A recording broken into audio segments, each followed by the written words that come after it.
শেরপুরের নির্বাহী অফিসারকে আমরা ধন্যবাদ এবং মোবারকবাদ জানাই। আসুন সর্বপ্রথম ওনার কথাগুলো শুনি।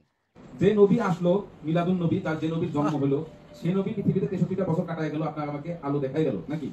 মিলাদুন নবী নামে বলে না সিরাতুন নবী বলে, ডাজন্ট ম্যাটার অ্যাকচুয়ালি।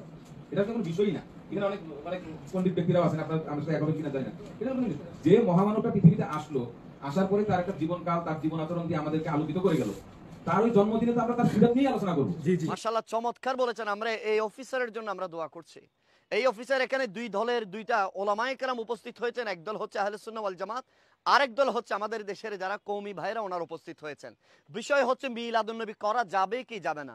আজকের 2025 সালে এসেও যদি আমরা মুসলমানরা যদি মিলাদুন নবী করা যাবে কি যাবে না এগুলো নিয়ে যদি দ্বন্দ্ব করি, একজন জেনারেল শিক্ষিত নির্বাহী অফিসার কত সুন্দর করে বললেন, খ্রিস্টানরা যদি যীশু খ্রিস্টের জন্মদিনে যদি উৎসব করতে পারে, গৌতম বুদ্ধের জন্মদিনে যদি তারা উৎসব করতে পারে, আর নবী এসেছেন ইমানদার আল্লাহর কোরআনের সাক্ষ্য অনুযায়ী শুকরিয়া আদায়ার্থে নবীর মিলাদুন নবী করবে, জশ্ন জুলুস করে, ভাই আমার বলেন সেখানে বেদাতের ফতোয়া কেন থাকবে? 5ই আগস্টের পরে আপনারা আনন্দ শোভাযাত্রা করলেন, খুশি উদযাপন করলেন, কেন? ফেসিস বিদায় হয়েছে সেজন্য। আর নবী এসেছেন, খুশি উদযাপন করলে আপনাদের বেদাত হয়ে যায়।